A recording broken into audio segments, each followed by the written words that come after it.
Super star Mahesh Babu నటించిన latest cinema Guntur కారం.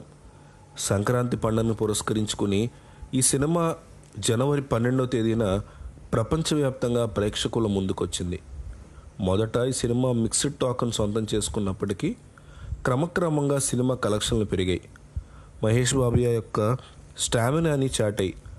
మహేష్ బాబు త్రివిక్రమ్ శ్రీనివాస్ కాంబినేషన్లో వచ్చిన అతడు, కలేజా కంటే కూడా భారీ ఓపెనింగ్స్ను రికార్డ్ చేసింది గుంటూరు కారం.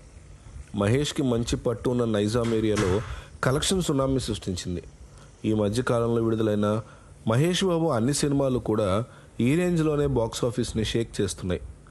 భరత్ అనే నేను, మహర్షి, సరిలేరు నీకెవ్వరు, సర్కార్ వారి పాట, ఇలా ఆయన నటించిన సినిమాలన్నీ బ్లాక్ బస్టర్ హిట్లు సొంతం చేసుకున్నాయి.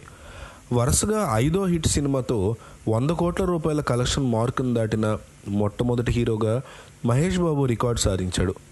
తాజాగా గుంటూరు కారం సినిమా ఓటీటీ స్ట్రీమింగ్ తేదీ వెలువడింది. ఫిబ్రవరి 9వ తేదీన లేదా 16వ తేదీన ఓటీటీ ప్లాట్ఫామ్ మీద విడుదల కాబోతోంది. ఈ సినిమా డిజిటల్ హక్కులు ఇదివరకే నెట్ఫ్లిక్స్ దక్కించుకుంది. నెట్ఫ్లిక్స్లో వచ్చే నెల 9వ తేదీన స్ట్రీమింగ్ కావడానికి సిద్ధమవుతోంది గుంటూరు కారం. ఆ తేదీ కనుక మిస్ అయితే మరుసటి రోజు అంటే మరుసటి వారం ఫిబ్రవరి 16వ తేదీన ఈ సినిమా ఇంటర్నెట్లో అంటే ఓటీటీలో స్ట్రీమింగ్ కావచ్చని తెలుస్తుంది. కాగా ప్రస్తుతం తన తర్వాత సినిమా కోసం రెడీ అవుతున్నాడు మహేష్ బాబు. ఈ సినిమా ఓటీటీలో ఎప్పుడు వస్తుందని చాలామంది ఎదురు చూస్తున్నారు. కాబట్టి ఈ వాట్సాప్ స్టేటస్లో ఈ యొక్క వీడియోని షేర్ చేసి అందరికీ తెలియజేయండి.